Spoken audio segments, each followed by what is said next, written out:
There are no words that could possibly express the degree to which Bioware, and Mass Effect in particular, have affected my life.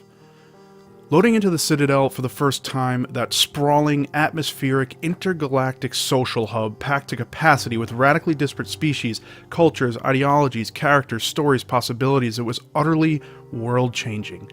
Identity-defining, intellectually invigorating, it was and remains unlike anything I have ever experienced before, not just in a video game, but in any artistic medium, anywhere, ever. That was the kind of thing that Bioware used to make. That was the kind of power that Bioware used to have. And if you, like me, can still hum that Citadel music in your sleep, then you, like me, are probably now standing at the precipice of a great period of mourning. Not mourning as in the rising of a new dawn, but mourning as in the direct opposite, as in the process of grieving over a loved one lost. Because Anthem has been released, and Bioware is dead. Let me explain. I can't remember the specific year or the specific day, but at some point in my early 20s, well after the trilogy had been packaged and released in one collection, I bought and played Mass Effect for the first time.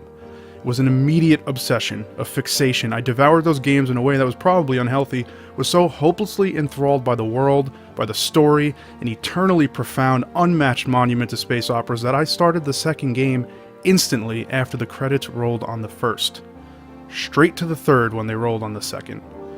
To turn a 180-hour trilogy into a minute-by-minute page-turner, that is storytelling prowess from another world. Mass Effect changed me.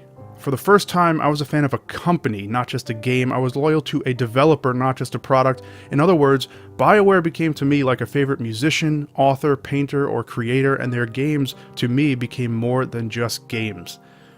I became a veritable Bioware fanatic. And I mean it, just look at all this shit. Yeah, that one cost me a lot of money. There's Tally. There's Tally again. There's Tally one more time. Don't fucking judge me. And Big Fat Morgan. There's Cassandra. Sarah Ryder. And of course, Commander Shepard. For all intents and purposes, Mass Effect, in a very legitimate way, determined the course of my life. I became fascinated by science and space and science fiction, became immersed in new philosophies like humanism and futurism, fell in love with Carl Sagan and his positive view, mirrored by Mass Effect, of an advanced, endlessly diverse, semi-utopian future ushered in by the technology of tomorrow. Mass Effect, and certainly other Bioware titles at the time, had real ideas about real things. About bigotry, multiculturalism, technology, ethics, free will, AI, human nature, the list goes on. It challenged me. Its moral conundrums pushed against and evolved my ideals in real life. Mass Effect had something to say. It was real art. I had graduated college with a BA in philosophy and literature. Almost exclusively because of Mass Effect, I decided to pursue a master's degree in literature with a focus on science fiction. When I got to grad school, I understood, finally, that I was not overreacting. Bioware really had done something incredible. My advisor at the time, a brilliant woman studying sci-fi lit who had probably never played a video game in her life, had, incredibly, heard of Mass Effect. Why? Because academics, real-life, full-time, PhD academics, were studying Mass Effect and writing about it. It was that important to the modern science fiction canon. It was that legitimate, that profound. A few months into that program, I decided that it wasn't for me, but Mass Effect's influence didn't end there, because I pursued and obtained a master's degree in bioethics. In other words, I studied the ethical implications of the intersection between human beings and the tech that keeps them alive.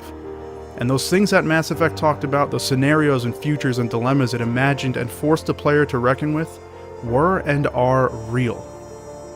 And here lies the crux of it. Most people do not and cannot understand what Bioware truly was, what they had actually accomplished, how astonishingly unprecedented it was and remains. In an era when game narrative was in its infancy, when it had just sprouted legs and crawled from the shallow swamp of Doom Guy Kills Demons, Bioware had crafted a monolithic, infinitely complex, mind-numbingly dense, token-esque narrative and put it into a video game. Not only this, they managed somehow, miraculously, to tie that narrative directly into the gameplay, to weave that cosmic tale of heroes, villains, friendship, and courage into the very fabric of the game mechanics. They took their Lord of the Rings and they made it tangible. They brought it to life, and they did so in a format that had barely begun to tell stories at all. And they did it more than once. Dragon Age, KOTOR, Baldur's Gate, insert your favorite, it's beyond comprehension, and in 24 years, the length of Bioware's existence, I believe only one other developer and only one other game, CD Projekt Red and The Witcher 3, have ever come even remotely close to replicating that feat. Only one. Just one. The laments over Bioware's current output are understated, if anything. Bioware was not just a good storyteller. It wasn't even a great storyteller. Bioware was one of the greatest storytellers that has ever existed in any medium, across all film, literature, games, art. The things they created were visionary, revolutionary, impossible, moving, enlightening, powerful, urgent, and timeless, and they have never, ever been matched. Bioware games transcended the medium. They existed on their own, in their own, comparable to nothing. They were something else entirely. What's happening now is not the story of just another sellout developer.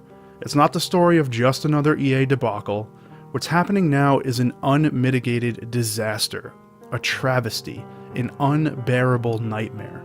Because now, we have Anthem. What is Anthem? It is a game, and that's all it is. And that's all it will ever be. Even Mass Effect Andromeda, poorly executed, made by an inexperienced team and hammered into oblivion by managerial incompetence, was, in my opinion, a thing with soul. It had a purpose other than simply being a game. It had something to say. And those locations and those characters and those stories, flawed as they were, will stay with me forever. Dragon Age Inquisition 2, those are some of the best characters that Bioware has ever made. But Anthem is an empty shell. Vapid, meaningless, mindless, powerless, it has nothing to say, it has no story to tell, no philosophy to push, no ideas to toy with or morals to challenge. It's as if James Joyce went from writing Ulysses to the 3-word copy on a cigarette ad. The dialogue sounds like it came from a choose-your-own-adventure mobile app, except in those apps your dialogue choices actually matter. For the first time in Bioware's history, the narrative is ancillary to the game, not its focus. To the developers themselves, it hasn't seemed like anything but a nuisance, a necessary evil, something they included simply for the hope of selling their game to people like me. But they will not ever, because there are no companions. There are no romances. No unique locations to explore, no living universes big enough to swallow you whole, just artificial arenas built for the sole purpose of spawning enemies, and from what I can tell there's a whole bunch of houses with the lights on but with nobody home. Combat is devoid of meaningful context. The story is cordoned off from the world, from the gameplay, from your actions, quarantined like an infection that they're ashamed of, something they want you to experience only at your own risk. Once the first fish on game narrative land, Bioware is somehow evolving backwards. And in the pond from whence they came, so too will they drown. Anthem won't be influencing anyone's lives, it won't be dissected, analyzed, written about in academia, it won't be contributing anything to the long human history of storytelling and myth. It is entertainment, but it is not art.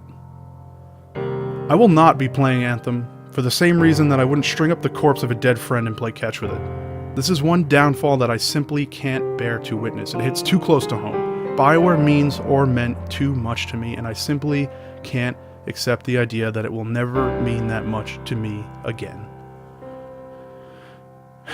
But that's it, I guess. The torch has officially been passed, the flame all but extinguished, the era of Bioware is over. The thing left behind is a fumbling, lobotomized monster shambling around in the skin of its last victim. It's theater of the absurd, utterly grotesque, unwatchable, repulsive, and agonizing. At this point, I'm hoping EA shuts them down, just to put the poor creature out of its misery. Give it that dignity at least. Hasn't it suffered enough? So friends, gamers, fellow Bioware enthusiasts, let's toast to what once was and mourn for what will never again be. And remember, always and forever, Cyberpunk 2077 is right around the corner. May CDPR save us all. Thanks for listening, and I will see you guys next time.